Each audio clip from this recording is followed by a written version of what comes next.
Hey there folks, I'm doing an update for the reopened St Anne's Park railway station Bristol, and this piece of information has been sent in today by a Mr. Ross Thompson. Thank you very much for the information with regards to this, sir. The information is as follows, and I shall provide the link in the description. And this is from Government UK, and go straight to the link. Government announces £20 million fund for new railway stations, and this is dated August 26, 2016, as part of the rail network. It says, and I quote, Rail Minister Paul Maynard announces funding for new stations which will deliver better journeys, boost local economies, and link communities. And this is the whole thing with St Anne's Park. This is what we're looking for. This is what we're trying to do. We want to see this station put back into service, reinstate it, and to actually help out the east side of Bristol, of which I used to be a resident of. And, as a personal thing, it'll allow me to bypass Temple Meads and go to the cinemas. Not that this should be the reason for opening the station, but it will, for the better part, allow commuters to go from the east part of Bristol into the centre of Bristol, therefore bypassing the A4 Bath Road, which commuting, well, you guys all know how bad it is 9 till 5. I've seen it as well. We don't want any part of it. As you read the rest of the article, rail passengers across England and Wales are set for better journeys thanks to a £20 million pot to fund new stations announced today by the Department for Transport.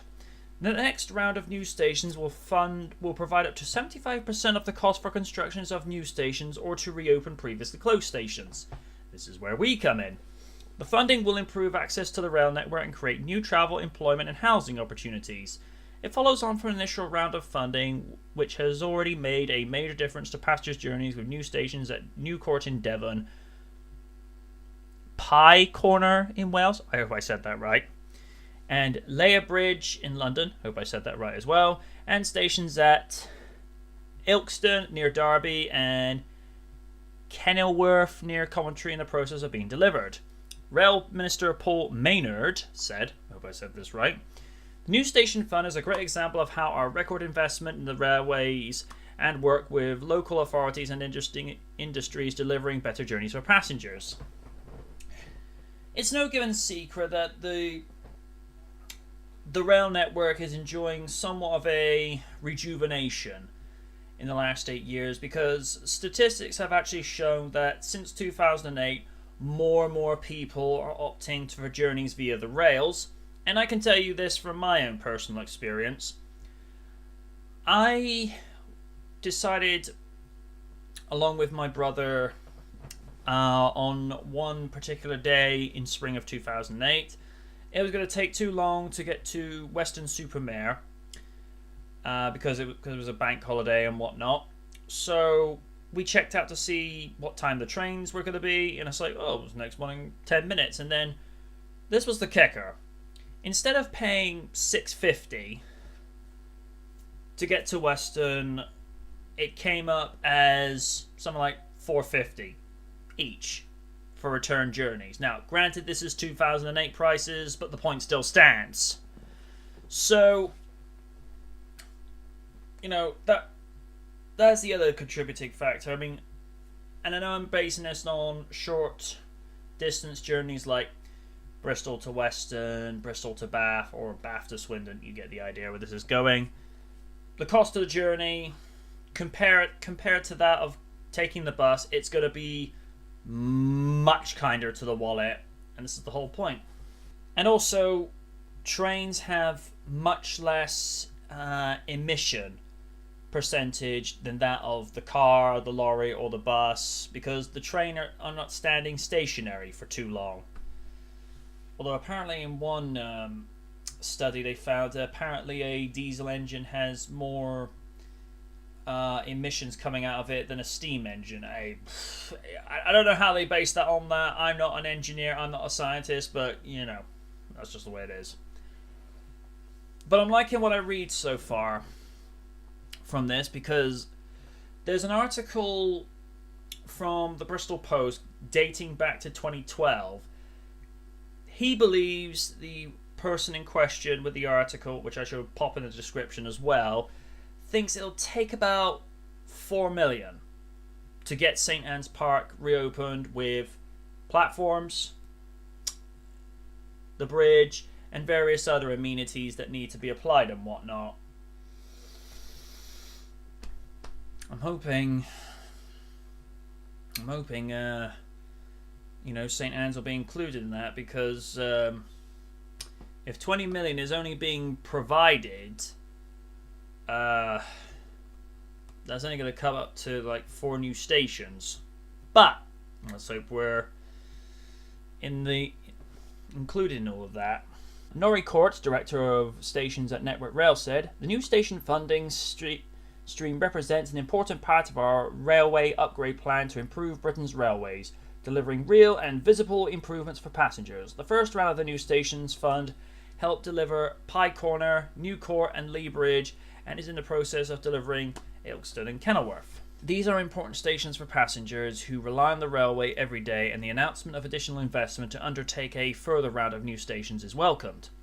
Organisations such as local authorities and train operating companies keen to boost local growth are being encouraged to submit bids. The schemes already completed as part of this first round have had a major difference to local area, allowing homes to be built, connecting towns and boosting the economy. Just last month, construction began at Kenilworth, one of the largest towns in England without a railway station. The reopening of the Kenilworth station, which closed in 1965, will allow residents easier access to Coventry and Birmingham, but will also help bring in shoppers and visitors to this historic town. The deadline for the bidders' round of funding is 18 November 2016, with the announcement of successful projects expected to be made earlier next year. Now, this is where I think Bristol City Council have got to step in now, along with the actual project to actually get St. Anne's Park reopened. Now, I don't know if they actually know about this, but I will be forwarding this information to them specifically. But they need to get this submitted as soon as possible, because 20 million for new stations, yeah. And here's another thing, whilst we're talking about local economies, I want to plant an idea into people's heads. I want to, get people thinking about this. Since we're in the process of saying to people, okay, we need to get this station reopened, like we're doing with St. Anne's Park, which is fully justified because Brislington needs a railway station again. Because just look at the A4 Bath Road. I've covered this in previous videos. It needs to be done. One station that has not been considered, and I think there's more than ample ways of reintegrating this station to this specific neighbourhood in question, and that is Clevedon. Now, Clevedon is a very historic town. When you think of the Clevedon Pier, which is probably one of its biggest tourist attractions around there, along with the big open playing fields just along the seafront. What has Clevedon got in terms of transport? They've got a bus service that goes to either Bristol, Portishead or Nailsea, but that's it. That is their only form of public transportation. The only other ways out of Clevedon is via the car, going along the road up to Fayland, or you go out onto the M5. Clevedon, best to my understanding, used to be connected up with the Yatton railway station. And considering, a lot of people these days are actually in the mindset of saying, hey, we actually want to cut down congestion and actually reduce carbon emissions, like the former mayor of Bristol was looking to do, and actually have Bristol carbon free by 2020. I don't see any reason why that can't happen. Would it not be a sensible idea to actually reinstate Clevedon as a railway station? Now, for obvious reasons, we cannot reopen the railway station where it used to sit, because where it sits now, it's a shopping centre. So that's kind of a no-go. But again, I stand, by my principle. It can be done. It's just a question of working with the local government around there, getting Network Rail involved, have that connected up to, I don't know, both Portishead and Yatton. And heck, why not have an additional railway line that gets Portishead to come straight down to Weston-super-Mare, and you've solved quite a few transport problems, because if people from Portishead want to get to Weston, they either have to get on a bus going to Weston, or they have to get on a bus that goes to Clevedon and then Weston via the M5. And that presents, quite a few problems. So there's an idea I want to put in, sow the seed and plant in the idea into the minds of everyone who's listening, who might actually want to see a railway station reopened in Clevedon. If people can be that determined and that endeared and passionate enough to get Portishead reopened, which, in all honesty, Portishead should have been reopened about 5-7 years ago, but this is just me calling it like I see it, then I don't see any reason why it can't be done for Clevedon.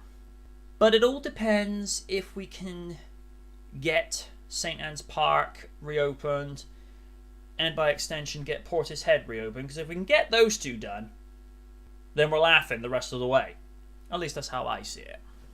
St. Anne's is probably, like I say, one that's a little closer to home, because I grew up in Brislington and very proud that I grew up in Brislington. Every time I go back there, it feels like I'm home. And, because most people know I'm, I have a healthy interest with railways, more with Heritage Railway, because let's be honest. When you think of a train, what's the first thing that pops into your head?